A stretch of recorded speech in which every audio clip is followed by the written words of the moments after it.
What's up, blood? I was going to show you my different attachments here, the most recent versions of it, at least. This is the plow, but I'll show you that one later.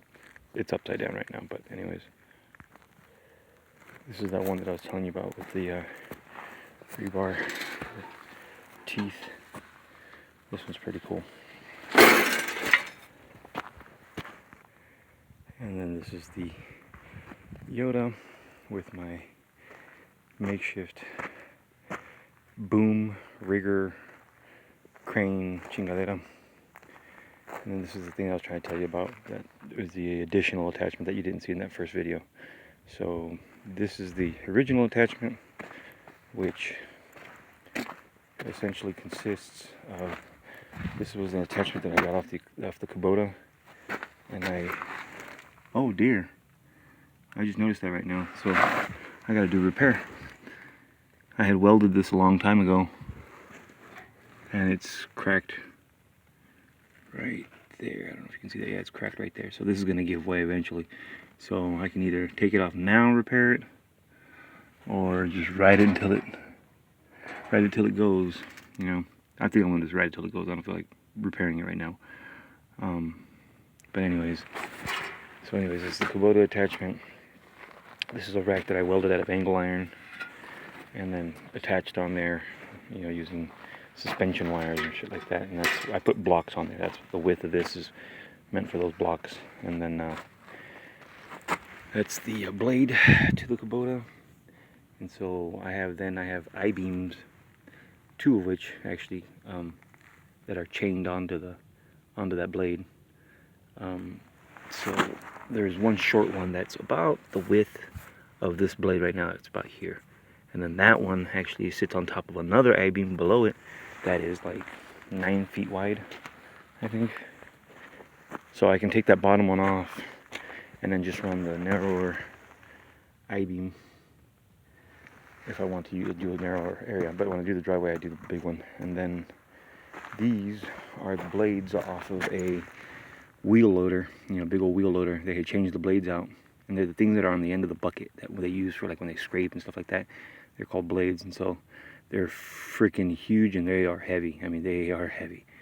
So I put those on there and I drag it behind me, and so it roughs it up with this, and then it kind of smooths it out with this. And yeah, so I'm gonna give it a go right now and show you what I'm talking about. Oh yeah, the other thing I forgot to mention is the boom outrigger crane, you know, that lift, cherry lift, whatever, cherry picker, whatever you want to call it. But anyways, basically consists of some 4x4s, 4x4 that goes across the bed there. And then these are lag bolted in to the stanchions, if you want to call it that. And then I have some brackets that are screwed down to the bed of the truck. And then these are through bolted onto those brackets.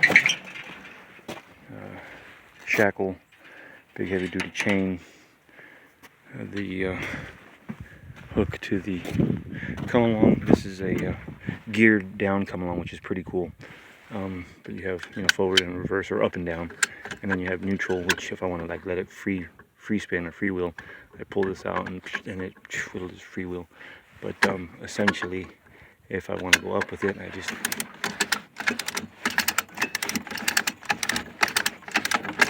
and then down.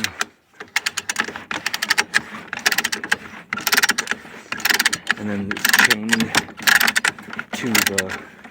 to the hooks in the corners of the bed. There's two, you know, there's the two,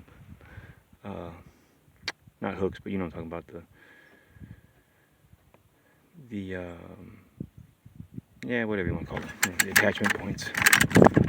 And basically it goes up and over, just a piece of galvanized metal pipe, but on top of that, or inside of that, I have a piece of number 5 or number 6 rebar that goes through the whole 4x4 thing. And then to displace the weight, I welded up these brackets to displace the weight. That way the rebar wasn't being forced into the wood and potentially splitting it right down the middle.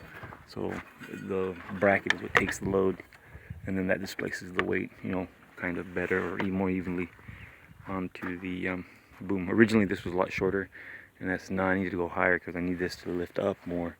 Because at first it was lifting it like that, and it was still working, but it's just a lot harder, a lot more of a strain on it. But anyways, and as you can see, I'm loading the blocks down right now, and then I'll put 2 more on the I-beam itself, and then give her a go. So give me a second here. Okay, so we're not fully loaded down, but we're close to it.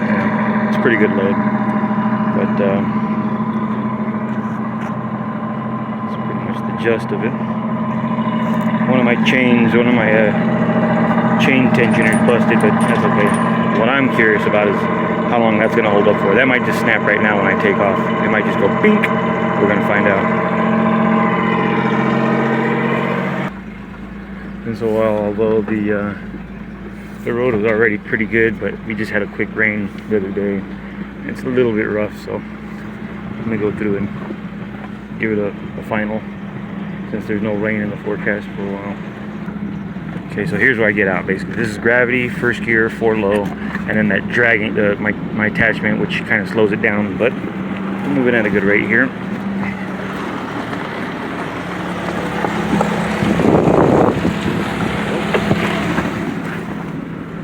Steer that away from me.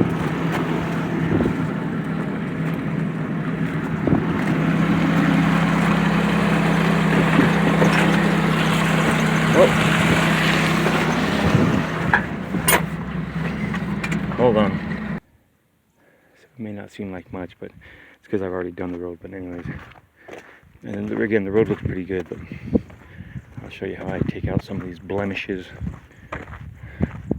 Actually, I'm gonna take out this rock because it's gonna grab that attachment and it's gonna break it. So I'll get rid of these first.